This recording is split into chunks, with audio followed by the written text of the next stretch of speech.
Oi, pessoal! Antes de começar esse relato incrível, já deixa o seu like e se inscreve no canal. Assim você me ajuda a trazer cada vez mais vídeos assustadores para vocês. E depois de assistir, não esquece de comentar o que achou do relato.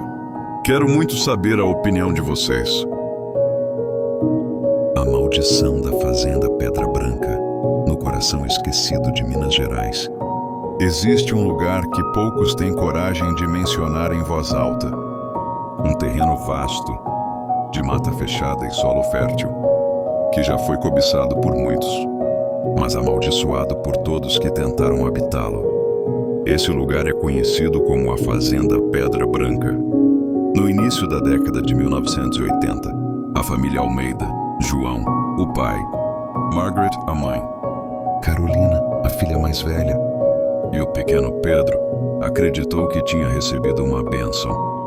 Um parente distante, falecido sem herdeiros próximos, havia deixado como testamento aquela terra esquecida, com uma casa antiga, um celeiro em ruínas e hectares de campo. Para a maioria das pessoas, era apenas uma oportunidade de começar do zero. Mas para os moradores da vila vizinha, Pedra Branca era um nome que trazia arrepios.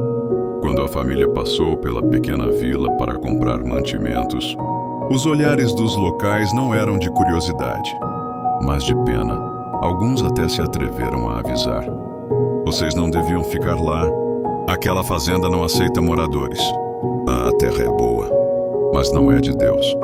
João, homem prático, ignorava.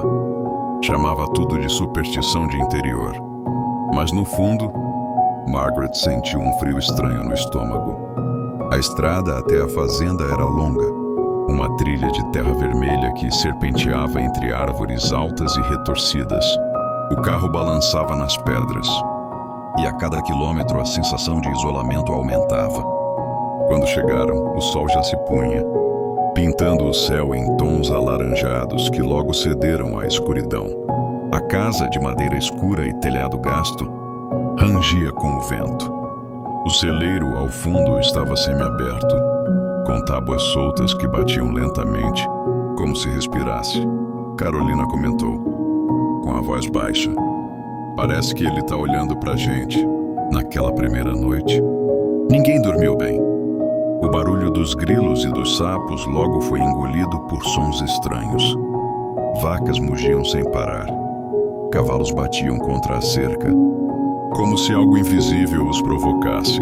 João levantou para ver, mas não encontrou nada além da lua iluminando a pastagem. Já dentro da casa, Carolina teve o primeiro pesadelo. Sonhou com uma mulher de olhos brancos, coberta de terra úmida, chamando seu nome. O sussurro parecia sair de dentro das paredes. "Carolina, volta para mim." Ela acordou suando frio e jurou ter visto uma sombra feminina parada à beira de sua cama. Na manhã seguinte, Pedro apareceu sentado no chão do quarto, falando sozinho. Quando a mãe perguntou com quem ele conversava, ele respondeu sorridente: "Com a mulher do vestido rasgado. Ela disse que gosta de mim." Margaret chilou. Os dias seguintes trouxeram mais inquietação. Portas batiam sozinhas, mesmo trancadas. As janelas se abriam de madrugada e o vento trazia um cheiro de cinzas queimadas. Foi então que João decidiu conversar com um vizinho antigo, seu Dimas, que morava a alguns quilômetros dali. Dimas já era idoso, mas lúcido. Quando ouviu que a família estava instalada em Pedra Branca, ele empalideceu. "Vocês não sabem da história, né? Aquela terra foi de Maria Pedra Branca, uma mulher acusada de bruxaria, muitos anos atrás. O povo dizia que ela fazia promessas pro diabo, que amaldiçoava as colheitas de quem a enfrentava. Pegaram ela e queimaram viva dentro daquele celeiro. Mas o corpo dela nunca apareceu inteiro. Dizem que se misturou à terra e que até hoje ela caminha procurando companhia." João riu, mas Margaret sentiu o corpo estremecer. Carolina, ouvindo de longe, quase deixou cair o balde de água que carregava. Naquela noite, o pesadelo voltou. Carolina se viu caminhando pela fazenda, com o chão coberto de cinzas. Ao fundo, o celeiro queimava, mas não se destruía. No meio do fogo, a mulher de olhos brancos a esperava, repetindo: "Volta pra mim, volta pra mim." Quando acordou, havia marcas de cinza nas mãos da menina. Pedro, por sua vez, começou a desenhar figuras na parede com carvão que ninguém sabia de onde vinha. Eram formas de uma mulher alta, de cabelo desgrenhado e vestido rasgado, sempre com 2 buracos brancos no lugar dos olhos. Margaret tentou limpar os desenhos, mas toda vez eles reapareciam. As horas avançavam lentas e a atmosfera da casa pesava como chumbo. O silêncio do interior, que deveria trazer paz, se tornava sufocante. Cada estalo da madeira parecia um passo. Cada sombra projetada pela lamparina parecia se mover sozinha. E então, uma madrugada, João ouviu alguém chamando seu nome nos campos. Era uma voz baixa, feminina, arrastada. "João." Ele saiu com a lanterna, mas nada encontrou além da cerca balançando e as árvores imóveis. Dentro da casa, no mesmo instante, Pedro acordou gritando. Disse que a mulher estava no quarto dele e que havia prometido levá-lo para brincar no fogo. Os dias seguintes foram um pesadelo contínuo. A presença de Maria Pedra Branca parecia crescer a cada hora. A sombra feminina já não se limitava às paredes ou ao celeiro. Agora, corria pelos campos, observava a família à distância e sussurrava durante a madrugada. Carolina começou a falar sozinha, descrevendo cenas de fogo e cinzas, como se estivesse vivendo memórias de outro tempo. Pedro, cada vez mais fascinado pela figura da mulher, recusava ir para fora, apontando para cantos invisíveis e rindo de maneira estranha. Margaret tentou manter a calma. Tentava ocupar a família com tarefas, mas nada quebrava a atenção. Até as vacas e os cavalos pareciam afetados. Mugidos e relinchos surgiam sem causa aparente, como se pressentissem a presença malévola que rondava a fazenda. João, finalmente inquieto, decidiu investigar o celeiro onde Maria fora queimada. Cada tábua que tocava rangia como se chorasse. Dentro, o ar estava pesado, cheiro de madeira queimada e algo mais. Algo podre. No canto, uma mancha escura, como um remoinho de cinzas, parecia pulsar. Enquanto isso, Carolina entrou no celeiro sozinha, hipnotizada. Seus olhos estavam vidrados e ela murmurava: "Volta pra mim. Eu tô esperando." João correu para tirá-la de lá, mas a menina parecia absorvida por uma força invisível. Pedro, do lado de fora, gargalhava e apontava para o celeiro. Ela quer a irmã também. Foi naquele instante que as tábuas do celeiro começaram a se mover sozinhas. O teto ranger, os destroços caindo, e do meio das cinzas surgiu um vulto, Maria Pedra Branca, mais aterrorizante do que qualquer descrição, com olhos brancos queimando na escuridão, braços estendidos como se fosse levar toda a família para dentro do fogo eterno. Margaret gritou, e João agarrou Carolina, puxando-a para fora enquanto o vento parecia cortar a pele, trazendo a voz de Maria cada vez mais alta e histérica. "Volta para mim. Volta para mim." O medo se transformou em pânico. A noite parecia interminável. E mesmo fora do celeiro, a presença não os abandonava. Os desenhos de carvão reapareciam nas paredes da casa, agora com figuras maiores, mais detalhadas, representando a família sendo envolvida pelas chamas. Margaret percebeu que a força de Maria estava ligada à terra da fazenda. Quanto mais permanecessem lá, mais forte ela se tornava.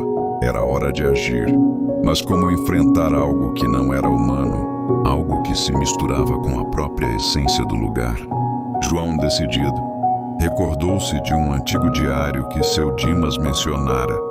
Maria Pedra Branca, antes de ser queimada, havia escondido um amuleto no coração do celeiro, algo que supostamente aprisionava parte de sua alma. A lenda dizia que se destruíssem o amuleto, a maldição poderia ser quebrada. Mas se falhassem, ela se tornaria ainda mais poderosa. Munidos de coragem, João, Margaret, Carolina e Pedro voltaram ao celeiro, lanternas em mãos. O ar estava gelado e a voz de Maria sussurrava cada vez mais perto. "Vocês não vão escapar. Dentro do celeiro, entre destroços e cinzas que pareciam mover-se como serpentes, encontraram o amuleto, uma pedra negra com veios vermelhos, pulsando com uma energia malévola. João tentou pegá-la, mas uma força invisível o empurrou. Margaret se juntou a ele segurando sua mão, e juntos conseguiram levantar o objeto. No instante em que tocaram a pedra, Maria Pedra Branca apareceu inteira, flutuando sobre eles, fogo e cinzas envolvendo seu corpo, olhos brancos brilhando como se olhasse através da alma de cada um. Carolina começou a gritar, petrificada, e Pedro, inconsolável, tentava falar com a entidade. Não leva a mamãe. Não leva a irmã. João, com todas as forças, jogou o amuleto contra o chão de madeira do celeiro. Um estrondo ensurdecedor ecoou. O vento rugiu, as tábuas se partiram, e Maria Pedra Branca gritou, um som que parecia arrancar os ossos de quem ouvia. Lentamente seu corpo começou a desintegrar-se em cinzas, sendo sugado pelo chão que fechava sobre a pedra negra. A família, tremendo, caiu no chão, abraçando-se. A primeira luz do amanhecer entrou pela fresta do celeiro. O silêncio voltou, pesado, mas sem os sussurros. O mal parecia ter recuado, pelo menos por enquanto. João e Margaret, exaustos, decidiram deixar a fazenda. Antes de ir, quebraram a pedra negra em pedaços e enterraram-na longe da casa, na mata, como um ritual final. Carolina e Pedro, ainda em choque, seguravam firme as mãos dos pais, tentando compreender o que havia acontecido. A estrada de terra os levou de volta à vila, o carro balançando nas pedras, mas sem o peso do medo que agora ficava para trás, enterrado na própria terra amaldiçoada de Pedra Branca. Porém, mesmo de longe, Margaret sentiu um arrepio, porque algo naquele lugar permanecia. Um vestígio, uma sombra, algo que jamais se extinguiria completamente. A família Almeida acreditava que tudo havia terminado. A estrada de terra os levava de volta à vila, e atrás deles ficava a casa escura. O celeiro em ruínas e as cinzas de Maria Pedra Branca. O sol da manhã iluminava o caminho, mas nenhum deles se sentia verdadeiramente livre. Durante os dias seguintes, hospedados em uma pequena pensão da vila, João e Margaret tentavam convencer as crianças de que o pior havia passado. Carolina ainda acordava suando frio, com as mesmas frases ecoando. Volta pra mim. Já Pedro permanecia calado a maior parte do tempo, com os olhos fixos em algum ponto invisível, como se ainda ouvisse vozes que ninguém mais escutava. Foi então que seu Dimas apareceu na pensão. O velho, com o rosto marcado pelo tempo, olhou para a família e disse: Vocês acham que se livraram dela? Não, Maria nunca se vai. Ela é a terra. Vocês mexeram no amuleto, mas não destruíram a maldição. Só despertaram outra parte dela. Margaret ficou sem ar. João tentou retrucar, mas a lembrança do grito de Maria e a forma como o chão sugou seu corpo de cinzas não saía de sua mente. Naquela noite algo estranho aconteceu. Pedro desapareceu do quarto da pensão. A janela estava aberta e no parapeito havia marcas de cinza. Carolina, apavorada, jurava ter visto uma mulher de vestido rasgado caminhando na estrada. João correu para fora chamando pelo filho. O vento trouxe de volta a mesma voz arrastada. João. Seguindo as pegadas na poeira da estrada, a família chegou novamente até a entrada da fazenda. O coração de todos gelou. Eles haviam tentado fugir, mas a maldição os puxava de volta. Como se a terra tivesse um vínculo inquebrável. O celeiro estava ainda de pé, mais destruído, mas pulsava uma energia sobrenatural. E lá dentro, Pedro estava em pé, imóvel, encarando a escuridão. Margaret correu até ele, mas parou ao ouvir a voz de Maria, que parecia vir de todos os lados. O menino é meu. O sangue dele me dará força para voltar. Carolina começou a chorar, enquanto o chão novamente se cobria de cinzas. O vulto de Maria Pedra Branca surgiu mais nítido do que nunca, com o corpo formado por pedaços de terra e brasas. João segurou Pedro nos braços e gritou: Você não vai levá-lo. Mas Maria avançou, os olhos brancos queimando como carvão incandescente. Foi nesse momento que seu Dimas, que havia seguido a família de longe, entrou no celeiro. Em suas mãos, trazia um crucifixo antigo e um pote de sal grosso. Sua voz, firme apesar da idade, ecoou no silêncio. Essa terra não é sua, Maria. Você foi julgada, você foi condenada.